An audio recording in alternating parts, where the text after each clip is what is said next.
Mixpacking.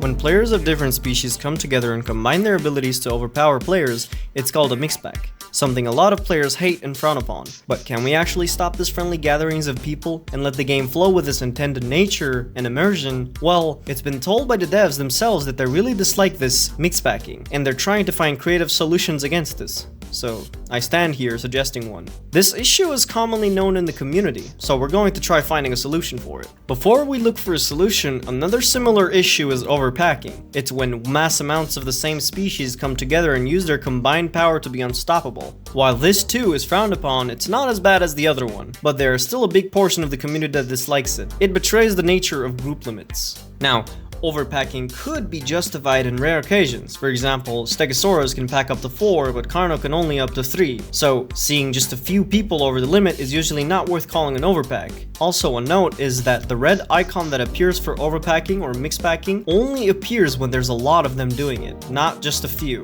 Now, as we provide a mechanic to push these issues from never happening again, we need to make both of these mechanics unexploitable. Because, for example, if we make a system with, if an herbivore and a carnivore hang out too close for too long, they get debuffs, people will learn to exploit this. You'll see people intentionally not attacking bigger, slower creature just so they can grant the debuff. Do not underestimate the determination of somebody that wants to mess with people. We also need to make it so that these mechanics are accurate. We don't want it to let some Stegos and Ceratos play along just because they know their way around the mechanic. If we make distance-based detection, people will just bat signal to each other whenever they're under attack so that their overpacking or mixpacking friends come for help. If we make damage-based detection, some random annoying Trudon can target a group that another group is already targeting and give them a headache. For example, the Carno hates this pack of Stegos, but the Carno cannot kill them, so he decides to abuse the mechanic that's supposed to keep things fair to make things unfair.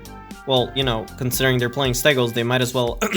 What I meant was, we value all our players here, so we're going to do all we can to prevent situations like these. You know, since you could be in that position, that Carno could abuse the mechanic against you, just so that you don't enjoy your time spent playing.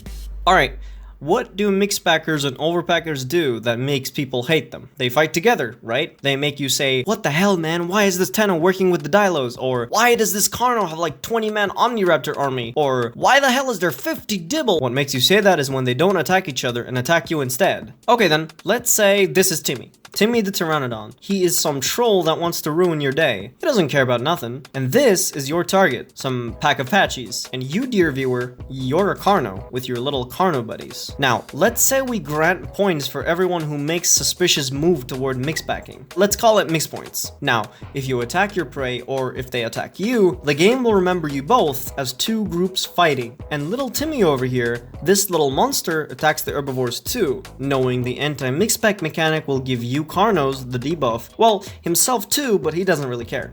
But Timmy came in as a third party, so he gains the mix point, and the game will remember him as the third party for the remainder. The more he attacks these herbivores or carnivores, the more he gains these mix points. And the game knows he is a third party because he's not in your group. Upon reaching just a few mix points, Timmy will look into his character menu and see that the status effect discomfort is there. His Pteranodon is uncomfortable by hunting together with other species of carnivores. The Patchies decided to defend themselves and now want to take Timmy down. But what if Timmy didn't know that your Carno pack were hunting the Patchies somehow? What if he wanted to hunt them first? In this situation, for attacking back, the game would transfer one of Timmy's mix points to the Patchy group, considering in Timmy's perspective, he's the one getting mixpacked on. Hold on now, that's not fair. Let's instead do this.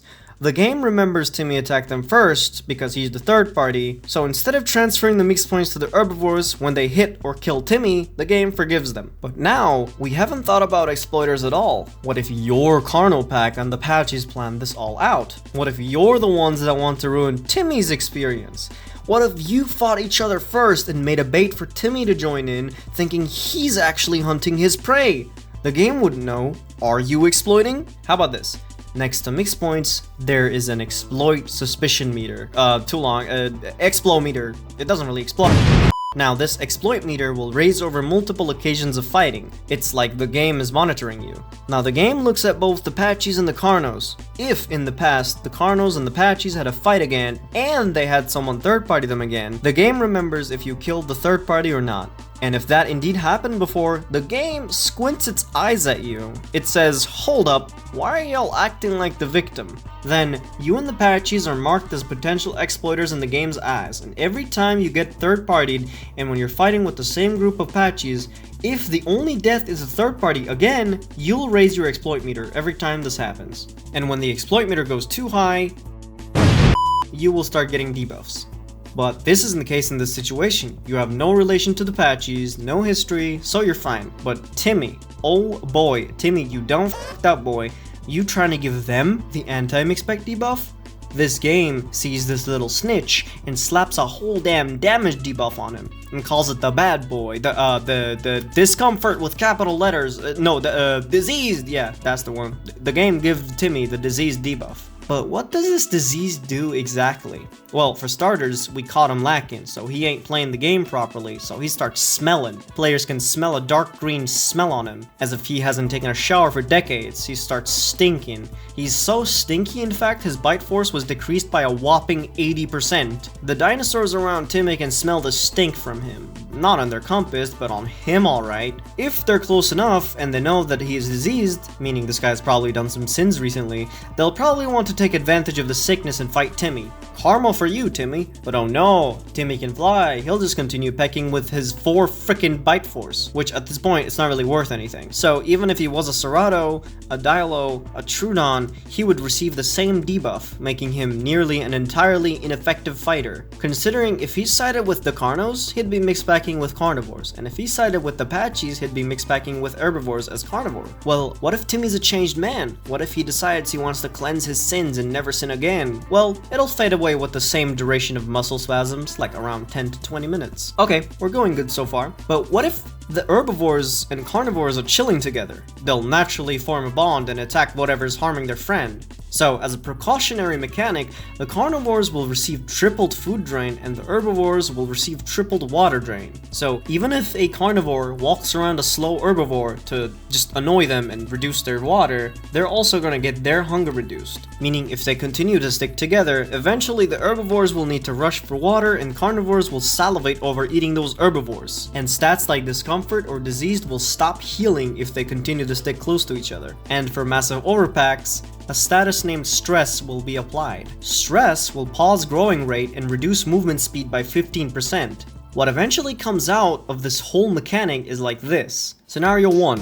Carnos and Stegos team up against Dibbles, but since Carnos and Stegos are staying too close to each other, they'll start starving and dehydrating incredibly fast. Eventually, the Stegos will have to depart for water, and the Carnos will back off because they cannot fight the Dibbles alone and will need to look for another prey or quickly finish off their current prey before the Stegos arrive, since they started starving and will potentially take starving damage soon. Scenario 2. Serato, Tenno, Mixpack are chasing Omnis. Serato, Tenno, Mixpack are receiving dehydration and starvation during the chase. And if they manage to hit the Omnis, they'll start receiving damage debuffs for mixpacking damage dealt, which this damage debuff will not fade if they continue to stick together, meaning if strong mixpacks manage to beat their foes, their next foes will not be so unlucky. Scenario 3. Massive Serato overpack will no longer have their juvies growing, and have their movement speed reduced, meaning they'll struggle from running away from dangerous creatures and also struggle with catching prey, so that they'll have to split up to get rid of the debuff. So what do you think? Do you agree? Disagree? Do you have any change suggestions to the whole idea? Do you know anything in the idea that could be exploited? I appreciate you for listening, and I would love to continue discussing this in the comments. Love you guys.